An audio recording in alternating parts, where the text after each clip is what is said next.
Clip number 167. اس clip میں آپ قرآن پاک کی سورہ نساء کی آیت نمبر 2 سے لے کر 4 تک کی تلاوت، ترجمہ اور تفسیر قرآن صراط الجنان سنیں گے. بسم اللہ الرحمن الرحیم. ترجمہ: اللہ کے نام سے شروع جو نہایت مہربان رحمت والا ہے.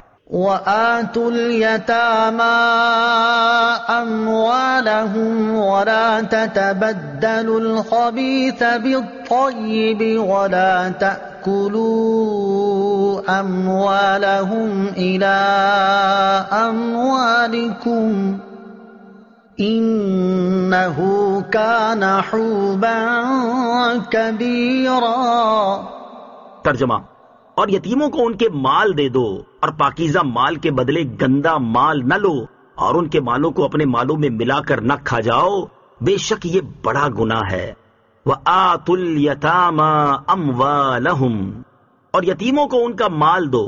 اس آیت کا شان نزول یہ ہے کہ ایک شخص کی نگرانی میں اس کے یتیم بھتیجے کا بہت زیادہ مال تھا. جب وہ یتیم بالغ ہوا اور اس نے اپنا مال طلب کیا تو چچا نے دینے سے انکار کر دیا. اس پر یہ آیت نازل ہوئی جسے سن کر اس شخص نے یتیم کا مال اس کے حوالے کر دیا اور کہا کہ ہم اللہ تعالیٰ اور اس کے رسول صلی اللہ تعالی علیہ وسلم کی اطاعت کرتے ہیں.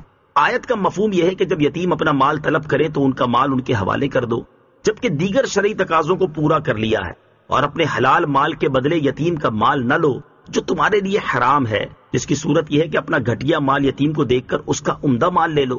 یہ تمہارا گھٹیا مال تمہارے لیے عمدہ ہے کیونکہ یہ تمہارے لیے حلال ہے، اور یتیم کا عمدہ مال تمہارے لیے گھٹیا اور خبیث ہے کیونکہ وہ تمہارے لیے حرام ہے.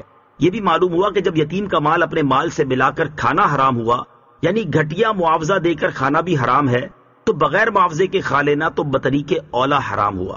ہاں، شریعت نے جہاں ان کا مال ملا کر استعمال کی اجازت دی وہ جدا ہے، جس کا بیان سورہ بقرہ آیت نمبر 220 میں ہے. وَإِنْ خِفْتُمْ أَلَّا تُقْسِطُوا فِي الْيَتَامَىٰ فَانكِحُوا مَا طَابَ لَكُم مِّنَ النِّسَاءِ مَثْنَىٰ وَثُلَاثَ وَرُبَاعَ فَإِنْ خِفْتُمْ أَلَّا تَعْدِلُوا فَوَاحِدَةً أَوْ مَا مَلَكَتْ أَيْمَانُكُمْ ذَلِكَ أَدْنَىٰ أَلَّا تَعُولُوا. ترجمہ: اور اگر تمہیں اندیشہ ہو کہ یتیم لڑکیوں میں انصاف نہ کر سکو گے تو ان عورتوں سے نکاح کرو جو تمہیں پسند ہوں، 2 اور 3 اور 4. پھر اگر تمہیں اس بات کا ڈر ہو کہ تم انصاف نہیں کر سکو گے تو صرف ایک سے نکاح کرو یا لونڈیوں پر گزارا کرو جن کے تم مالک ہو، یہ اس سے زیادہ قریب ہے کہ تم سے ظلم نہ ہو. وَإِنْ خِفْتُمْ، اور اگر تمہیں ڈر ہو. اس آیت کے معنی میں چند اقوال ہیں. نمبر 1، امام حسن بصری رحمت اللہ تعالی کا قول ہے کہ پہلے زمانے میں مدینہ کے لوگ اپنی زیر سرپرستی یتیم لڑکیوں سے ان کے مال کی وجہ سے نکاح کر لیتے، حالانکہ ان کی طرف انہیں کوئی رغبت نہ ہوتی تھی. پھر ان یتیم لڑکیوں کے حقوق پورے نہ کرتے اور ان کے ساتھ اچھا سلوک نہ کرتے اور ان کے مال کے وارث بننے کے لیے ان کی موت کے منتظر رہتے. اس آیت میں انہیں اس حرکت سے روکا گیا. نمبر 2، دوسرا قول یہ ہے کہ لوگ یتیموں کی سرپرستی کرنے سے تو ناانصافی ہو جانے کے ڈر سے گھبراتے تھے لیکن زنا کی پرواہ نہ کرتے تھے. انہیں بتایا گیا کہ اگر تم ناانصافی کے اندیشے سے یتیموں کی سرپرستی سے گریز کرتے ہو تو زنا سے بھی خوف کرو، اور اس سے بچنے کے لیے جو عورتیں تمہارے لیے حلال ہیں ان سے نکاح کرو اور حرام کے قریب مت جاؤ. نمبر 3، تیسرا قول یہ ہے کہ لوگ یتیموں کی سرپرستی میں تو ناانصافی کرنے سے ڈرتے تھے لیکن بہت سے نکاح کرنے میں کچھ خطرہ محسوس نہیں کرتے تھے.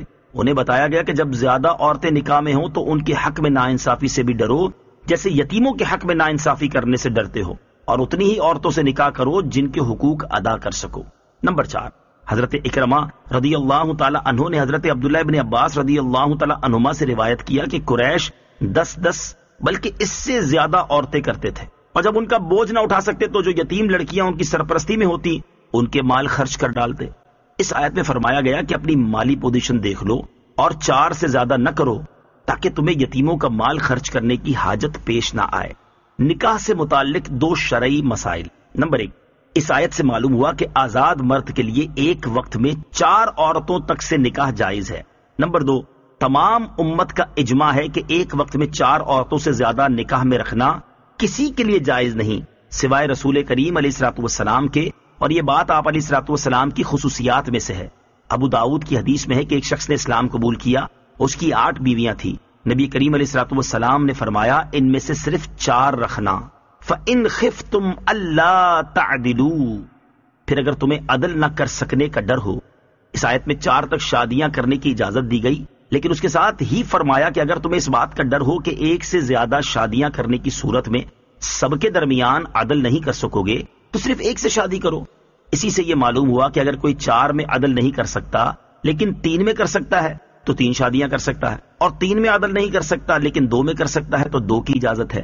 یہ بھی معلوم ہوا کہ بیویوں کے درمیان عدل کرنا فرض ہے، اس میں نئی، پرانی، کنواری یا دوسرے کی متعلقہ، بیوہ سب برابر ہیں۔ یہ عدل لباس میں، کھانے پینے میں، رہنے کی جگہ میں اور رات کو ساتھ رہنے میں لازم ہے۔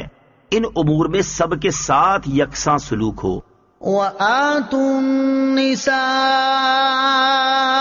صَدُقَاتِهِنَّ نِحْلَةً فَإِن طِبْنَ لَكُمْ عَن شَيْءٍ مِّنْهُ نَفْسًا فَكُلُوهُ هَنِيئًا